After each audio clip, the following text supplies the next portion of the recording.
Hi, my name is Alexandria, and today I'm going to be releasing a project that I've been working on for a few months, and I'm really excited to be able to share with you. So this is a collaboration with 14 amazing individuals that is going to be discussing gender and body image. It's an intersection of issues that I didn't find being discussed a lot on YouTube. So a few months ago, I decided to reach out to the universe and see if there were any content creators that wanted to be discussing this on my channel. Surprisingly, a lot of people did. I gave them a few questions to kind of inspire their stories, and then really just gave them the creative freedom to discuss whatever really worked for them. After getting everyone's stories and kind of curating them into this video, there was one main theme of inadequacy that came from the ideas of gender and body image, and that was the main inspiration for titling this as You Are Enough. So I'm really looking forward to you all viewing this. I will pop in the kind of questions that inspired it throughout this, but enjoy, and I'm looking forward to what you all think. So without further ado, here are the individuals that you'll be hearing their stories from. Hi, I'm Shelly. Hi, I'm Kathy. Hi, my name is Monica, and my Twitter handle is MonicaOgden12. Hi, my name is Ariana Burrell, and my YouTube channel is Beautifully Reckless. Hi, my name is Alina. And my name is Sebastian. Hey friends, my name's Gabrielle, also known on the internet as Frumious Reads. Hi Ellie, I'm Betty. My name is Liz. My channel name is High Waisted Pantaloons. My name is Yolanda. Hey there, so my name is Justin Dennis. Hello, my name is Cassie. Hi, my name is Nadia Gilbert. Hi there, my name is Grace Felicity, and The only required question that I gave to all the individuals who submitted was, what messages did you receive growing up regarding your body? But as I grew older, I started to realize the message I was given was that I had to look a certain way. I had to be a girl. If I wanted to cut my hair short, that wasn't really that acceptable. If I wanted to wear boys' clothes, that wasn't acceptable. And suddenly there became this difference between genders, between being a girl and being a boy. At 7 years old, I have a very, very vivid memory of being in class. We used to sit in a circle and once a week pick a person in that class and say something nice about them to kind of boost their confidence. It was my turn to be the person they talked about that week. 99.9% of the people in that class said, "She has really nice hair." What I suddenly realised is that my body mattered more than what was inside me. My hair mattered more than the person I was, and I'm not so sure that I'm okay with that. The message I basically got told is if you don't look a certain way, then you are not acceptable. Your success depends on how you look and not who you are. Some of the messages I received while I was growing up in regards to my body were that I'm fat, that I'm ugly, and because of these things that I'm not really a person who deserves to have friends, deserves to be popular. I even had a teacher in the 9th grade make a joke at my expense, basically so the dude bros in his class would give him a little bit more respect. The teacher came into the classroom and said, "Oh, Kathy, your hair looks lighter." "Oh, that's because you washed it." Didn't need to make a joke. That was inappropriate. I come from a family of almost entirely sports-oriented people, and being like the only theater person in my family has been certainly interesting. What shaped how I felt about my body was surrounded around the discourse of health. So, you know, healthy bodies look like this, or, you know, fit bodies look like this. Being made fun of for that a lot, for being like quite stick thin. I remember, again, the discourse surrounding me being, if you want to be healthy, you have to look like this. And always the image of thinness was associated with being healthy, which of course I know now is not the truth. And you can't tell someone's health by looking at them or what they look like on the outside. So those images of what it was to be healthy were actually very toxic to my upbringing as a young cis woman. One of the main messages that I was told about my body was that I was too chubby to be an athlete. I feel like when you're a kid, you don't really realize something about you that's different until another kid points it out. So while I had always felt like I was strong, I realize now that I was also really heavy compared to the other girls in my class. If you don't look a certain way, that was something that really affected me growing up. And I feel like that was when I was about like 8 years old. That was the first time I really tried dieting. But that's kind of a mentality that stuck with me for a long time, was that if you don't look a certain way, you can't be what you want. The message that I most received growing up about body image is that skinny equals pretty. Overall, in my youth, I would say I never felt pretty. There were times and instances and bursts of self-confidence that would come through, but overall it would just not be there. I would feel undeserving of love just because of how I looked, and that's honestly something that I still kind of deal with. That's something that I'm trying to reverse in my head and try to remind myself that it doesn't matter how I look, I am deserving of love. Constantly comparing my body to someone else's body is never going to bring me happiness. Why do I keep doing that? And that's another thing I've had to stop myself from doing, from seeing another girl and kind of automatically comparing myself to her. How is she prettier than me? How is she better than me? In doing that, I'm not only tearing myself down, I'm judging someone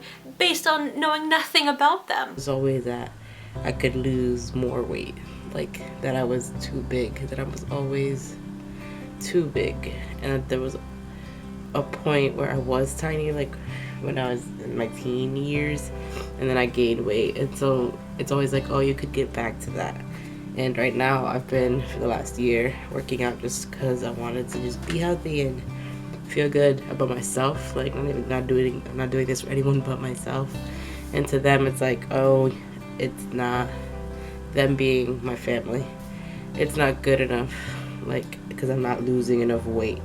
Like, to them nothing is ever good enough, which is the sucky part. But I've gotten to the point where I'm like, get with it or get lost. Like, I don't care what you think, I'm gonna keep like doing what I'm doing because I like myself and I've grown to love my body. And they're always gonna think that way. It might be a culture thing because my parents are Spanish, or just me, might be because they're surrounded or like bombarded with all these images of what thin is, what pretty is, and they think that, you know, that's what a girl should look like, which is silly. I grew up in a non-traditional household. I was raised by my mother and my grandmother. Both of them are Caucasian. They were always two very strong women. They always seemed very comfortable in themselves.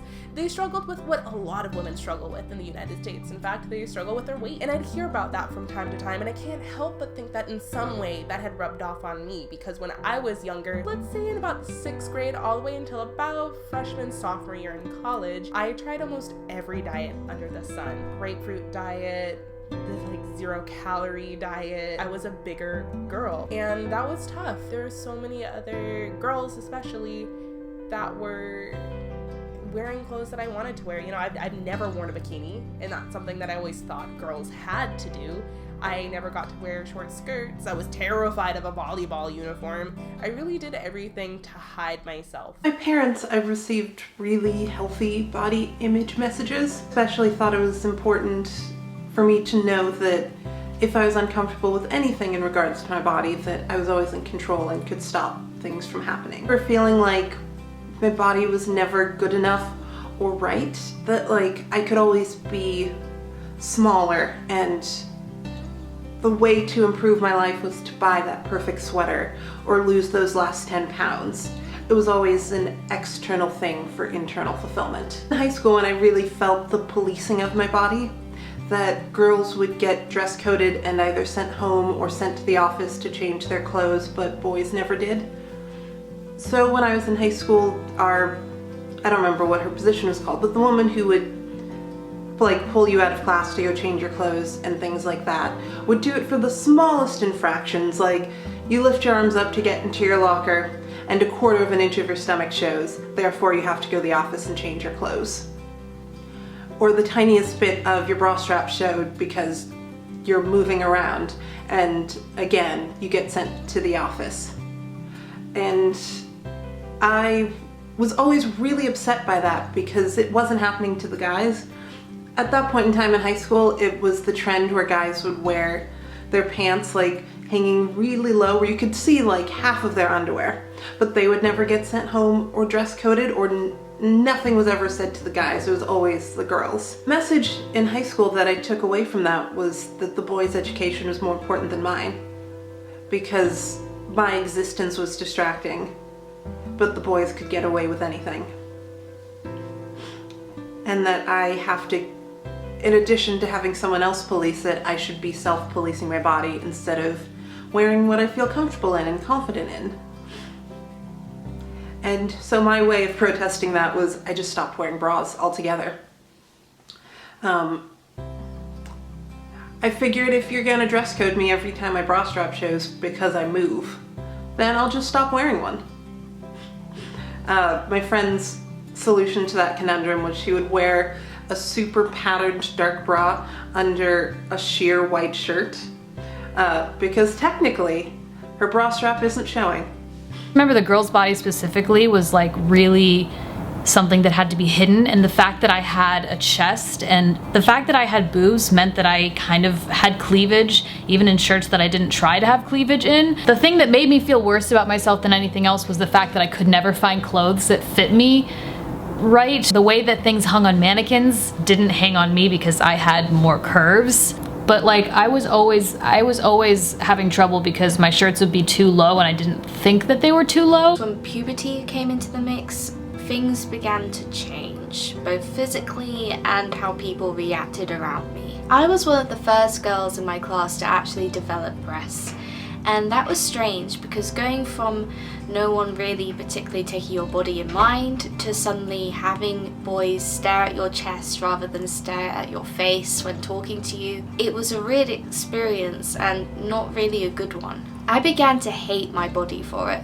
I thought because I had perhaps bigger boobs than other girls that I wouldn't ever be in a proper relationship, that boys and girls alike would see me as just an easy girl they could have fun with rather than actually have a relationship with.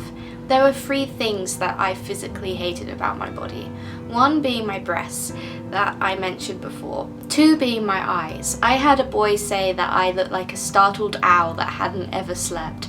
And suddenly I was aware that perhaps they were slightly bigger than other girls, and I tried very hard to just kind of not really open them to the full extent that they are, I guess. Which is so stupid and silly. I also hated it when I smiled because they go very thin, but that's just how eyes look when you smile. That's just how they are.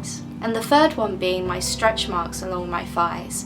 I would beg my mum to buy me swimming shorts rather than swimming costumes because I thought people would find me disgusting and repulsive because I had these lines on my thighs. I got mixed messages growing up because I can remember my mom making me feel like I was beautiful no matter what. But my peers in school, and especially I think because I was in ballet, I was always the fat kid. Even though I was not technically fat, in ballet, when you're normal, average, or a little bit above, you're the fat kid. Your peer group really does have an impact on what you think about yourself. When I was little, my mom never said much regarding my appearance, which during my teenage insecurity years I thought was a bad thing. Like, my mom never told me I'm pretty. But now I'm glad she never did, because I think it played a big part in me not putting my value into my looks today. Still, when the puberty rolled around and brought my pizza face with it, I got my share of mocking. Of course I was a deeply insecure teenager, who wasn't? My 2 big issues were my bad skin and my weight, which is hilarious because I was skinny as fuck. But since I had a bit of a tummy and had a 6-pack, of course I was Jabba the Hutt. One thing I remember is how funny and quirky I found the fact that while other mothers were trying to get their daughters to cover up, mine was trying to get me to wear short skirts. Only later I realized that came from the same sexist place of trying to find that sweet spot between prude and slut. Well, I'm in kind of a weird position because I grew up identifying as a boy. And I didn't come out until I didn't come out as trans until I was like 21, I think. So for most of my life, I grew up a boy, thin and white, So I didn't really, society wasn't telling me that there was anything wrong with my body. Like, male, thin, and white is pretty much the default and what people are supposed to strive for. Was that my body wasn't enough. I'm a transgender male, so I was put to female beauty standards while growing up. And I was basically told that my body wasn't good enough, wasn't feminine enough, and that my body was bad. I was told that I was too tall to be a girl. I was too skinny because girls have curves. My chest wasn't big enough, that I had too much acne and it was ugly. I was told I had too much body hair and it was unfeminine. I was told my hair was unruly and a mess and it looked ugly. And I was told that my ears were too big and my feet were too big and my hands were too big. And the list just goes on. And I hated all those parts of my body for a very long time, and I still do to some degree. The messages I received regarding my body while growing up were very negative towards me and still negatively affect me. The next question was, do you think that body image affects all genders equally? Explain. As a woman, I was pressured into looking a certain way, or I was pressured into dressing in a certain way, but I never really thought about the men around me or the boys around me. What if they wanted to wear dresses? What if they wanted to be more girly? There's twice as many naked women or perfect looking airbrushed women on magazine racks than there are men, but I do believe at the same time men are under a lot of pressure to be body perfect and to have the perfect hair, and if you have something wrong with you, you get picked on just as much as women, but it is talked about less. The phrase, real women have curves, a lot. When you say those things, you're cutting out a whole other realm of what it means to be a woman, you know? Being a woman is not limited to what you look like or how you act or how you dress. I work at a gym now, and I see all the time people are in there not for the sole reason of getting healthy, but I see people in there to change how they look. There are a lot of women in there I see only doing cardio machines because they want to lose weight. There's a lot of men in there I see who only lift weights just so that they can build more muscle mass. In seeing this, I kind of recognize that this is kind of a stigma that is on both sides of the gender spectrum. You have skinny guys who feel like they have to be fitter and have that triangle Chris Evans body just to be attractive, and you have women who think that they have to shrink themselves and make themselves smaller in order to fit what society considers beautiful nowadays. The two big factors guiding body shaming are gender roles and sexual objectification. Gender roles are telling us that men have to be big and strong and women thin and delicate. And that's where straight men get the share of shaming. You have to keep that intimidating appearance to scare those darn feminists from dismantling patriarchy. And if you don't look the part, you're not a man. Logic.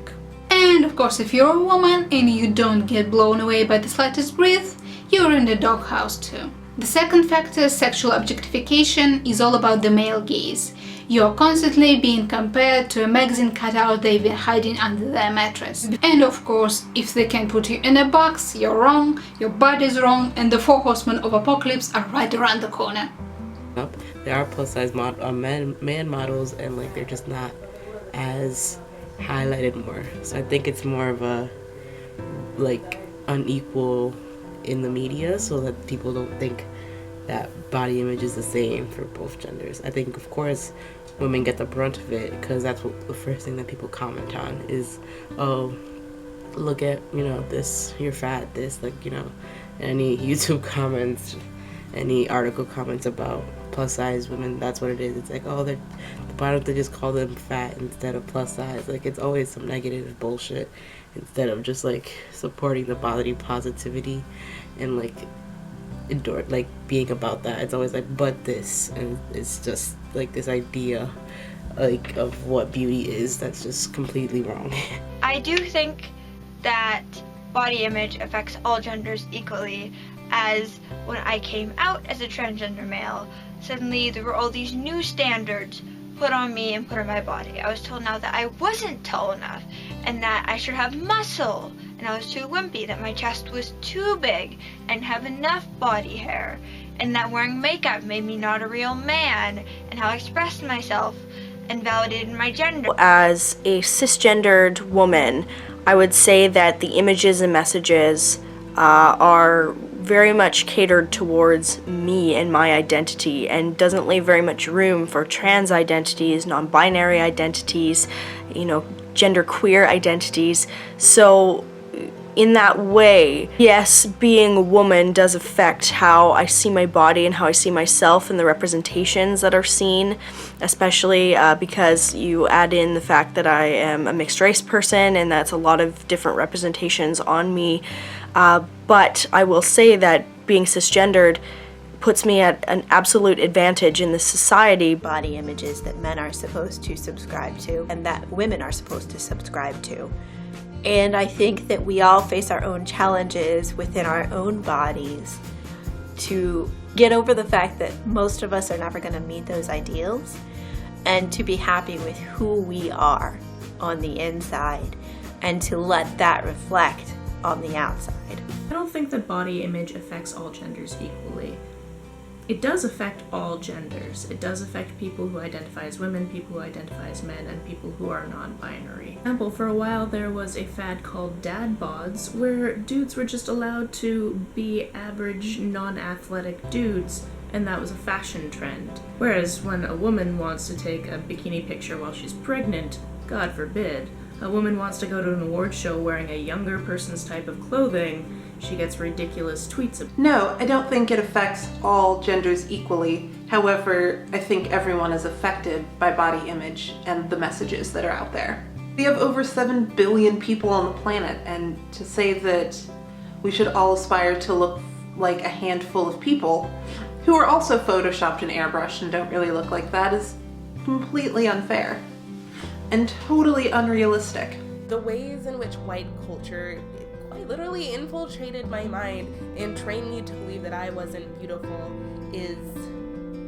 it's amazing. I don't know if you know what relaxing your hair is, but it's this process where you chemically burn your hair to being straight, and even if you do chemically burn it enough, it never quite is straight enough. It never looks like white hair or what I thought was good hair. My hair is still damaged from all of the chemical treatment that I had put it through. I remember the bleach underneath our kitchen sink and how I would take a little bit of it and just, rub it on my skin so that I might be able to use it to make my skin just a little bit lighter, just a couple shades. I would avoid the sunlight in the summer. I went through this phase where I only wore sweatshirts and hoodies. If you ever question why there's people of color screaming for more representation in the media, this is why. There's only so much support you can get from somebody who doesn't look like you. My mom couldn't tell me how to deal with ashy skin or crocodile skin. She couldn't tell me what to do with my baby hairs, and I couldn't just look at them and be like, oh, like that's what it's like to deal with big lips. Oh, this is what it's like to deal with a big bridge, or this is what it's like to deal with big cheekbones, or oily and dry skin, or curly eyebrow hairs, or all the other things that are beautiful and come along with being black. Image doesn't affect both genders equally and not in the same ways at all. And it also completely changes depending on the relationship between the gender you were assigned at birth and the gender that you identify with. In the media we consume, there's typically only one type of woman portrayed, and so we look to that and we say that must be the ideal woman, right? But that's not the case. It's not. From my experience growing up, me and all the other guys who I knew, like people who identified as guys at the time, didn't express the kind of things that I heard from my friends who were girls. Like, we never were really cautious of what we ate. We were never really cautious of what pictures we posted online of ourselves. We were able to be much more relaxed about it and like not caring, whereas women and other gender minorities I feel like are much more heavily scrutinized for what they look like. Especially now that I have come out as transgender, I'm much more aware of how masculine or how feminine I look. I have to fit into one of the cis boxes. We have to look like men or we have to look like women, and if we look somewhere in between, it's not acceptable. So I'm always very aware of how feminine or how masculine I'm looking, especially for people who were assigned male at birth who look more feminine. I feel like that's highly stigmatized as like the man in the dress kind of thing. So yeah, I think women and gender minorities face a lot more hardships in the area of body image than men do, especially cis men. I feel okay in my body. I don't think I have a terrible body image. But like I said, I grew up having a pretty privileged experience, and now it's a little bit weirder when I'm trying to navigate looking or passing as cis, and I am trans. Third question was, how does body image impact your creativity on YouTube or other social media platforms? And or other platforms. There's times where I don't make videos because I don't feel pretty. And there's even been times where I've recorded videos, I've edited them, I've put captions on them, they're all ready to post, and then I look at myself again and I think, wait, I don't look up to my own standards, so I'm not gonna make this public. And I'll get frustrated at myself for not posting it, for not caring about those kinds of things and just posting what I want to post. But then another part of me worries about comments, worries about what people will say, what they will think, even if they don't say it. YouTube, the way that I do YouTube, this is just me, this is just my face that you're gonna see. So if I'm not happy with how I look, then I think, would people still share this? Will they still watch it? Are they going to subscribe if they don't think that I look up to their standards? I try to have an image more of femininity on the internet because that's more how I feel. Whereas in my day-to-day, I think I look more masculine because I need to fit into one of those boxes. Like I wear eyeliner all the time, and that's a part of what makes me feel comfortable and what I like portraying my image as. But it's also kind of like a marker of me being trans. Like I feel like if I came on the internet and just looked like a total cis guy and didn't wear makeup or anything, people would be like, you're not really trans, like you don't look it. So it's weird. I'm very aware of how trans I'm looking. I think it affects me in at least that everyone who watches my videos knows or can guess or assume that I'm transgender. And so everything that they watch and hear from me is filtered through that lens of like, oh, I'm seeing this from a trans person. This isn't. In the beginning, I was really self-conscious about how I looked on camera. The more I made YouTube videos, the less I cared about looking perfect and appearing put together, because in my daily life I don't wear that much makeup, and yet I was putting on a full face of makeup every time I filmed a video. The hardest part for me in the beginning was just having to edit my face and my voice for hours on end, because that was just really, really jarring. Because like most people aren't staring at themselves for hours on end. At a certain point I just accepted my face and my body how it was after hours upon hours of editing, and realizing that I can't fix everything, and that's okay. Like if I have a blemish, I'll still film a video. I do feel very, very self-conscious about my lack of hair and about the fact that I look unwomanly. I want to look, and I put a pressure on myself to look a certain way, but I don't believe that YouTube and other media is putting this on. My body image does affect my creativity on YouTube because I get some days I'm very insecure about how I look. Even if I put on makeup and try to do everything I can to make myself feel more confident, I still feel like I don't look good enough, and then I'm gonna get negative comments because that people aren't gonna like my content if I don't fit a certain standard of appearance, so I just won't film those days. Body image impacts my creativity on YouTube about the same as it does in real life. But for the most part, I will do what I want to do looking like what I look like. Representation in the media, especially for underrepresented populations, is huge. We need to see people that look like us, especially because there's so many people of color in this country, in this world. I'm really excited to see where this new age of media brings us, and how it brings us closer together, how it helps us celebrate diversity and uplift voices that have been traditionally silenced. And the final question that I gave to content creators that submitted was, what activities do you participate in to boost your body image? I seek out body positive people in general just to boost me up and make me realize there is more in life than what I look like. What the thoughts I have are way more important than what I aesthetically look like. Body healthy, so feeding it good food and getting some exercise regularly. I will take the occasional selfie, A, when I feel like I look super good, or B, when I'm doing something sort of weird. I just really like making my face look ridiculous.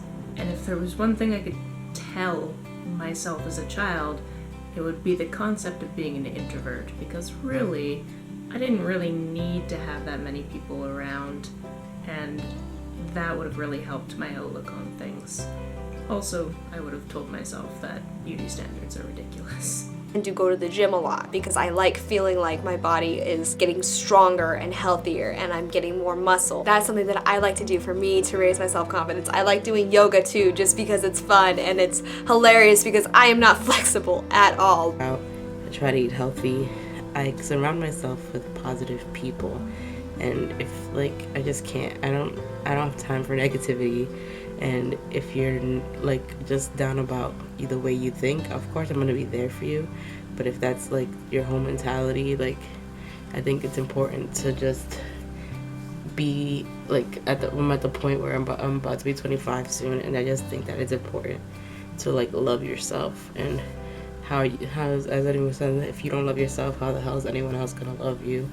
And I think that that's just an important message that I try to like not even on purpose live by, because it's just so important to just be happy in your skin. And it's taken me years, and it's still an ongoing process, because every month I'll probably have a couple days where I'm like, oh God, something I'll notice something, you know, when you look in the mirror and you're like, oh God, this is wrong. Like, you like to nitpick. But I think that it's always important to just be like, no, you flawless, you got this, and just continuing that like positive affirmation. I do watch Style Like You, which is a YouTube series that promotes basically that idea of you are beautiful and your body, no matter what it looks like, is beautiful.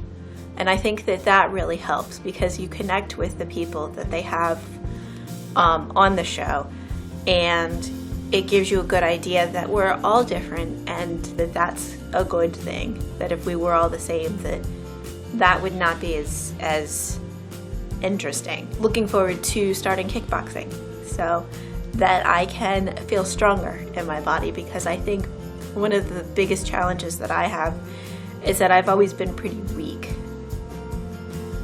And that's always been a sticking point for me, because it's not so much the weight and it's not so much the way that my body is, it's that there are things that physically that I can't do that I should be able to do. Participating in theater has been super helpful and important to my body image.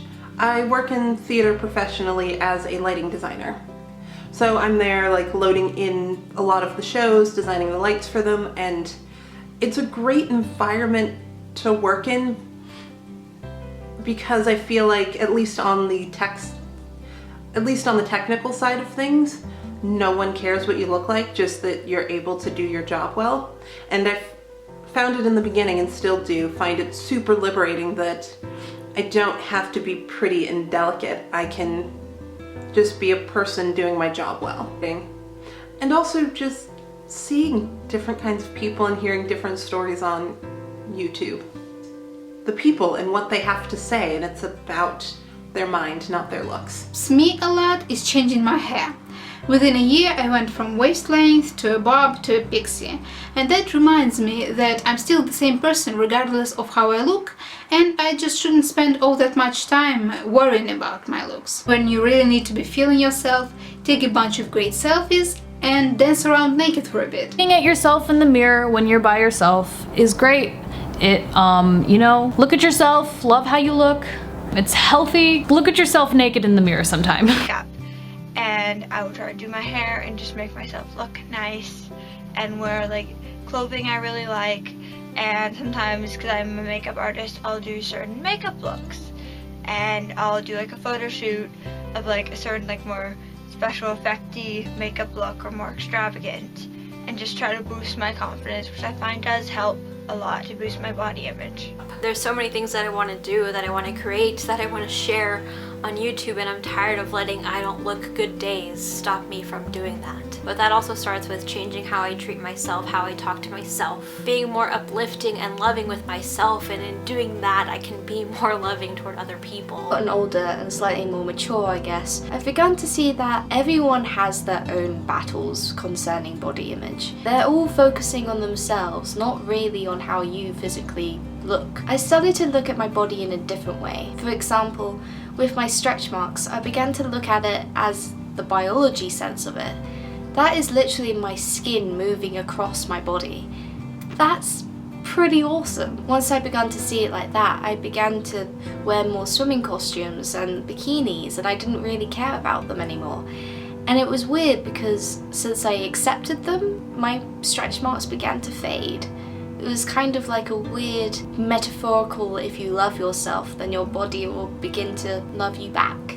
Thank you all for watching. I'm so happy that you were able to make it to the end of this video, and I'm looking forward to the kind of discussions that are going to be able to come out of this video, and hopefully I'll be able to make more of these in the future in kind of other topics as well. Have a great rest of your day. Bye.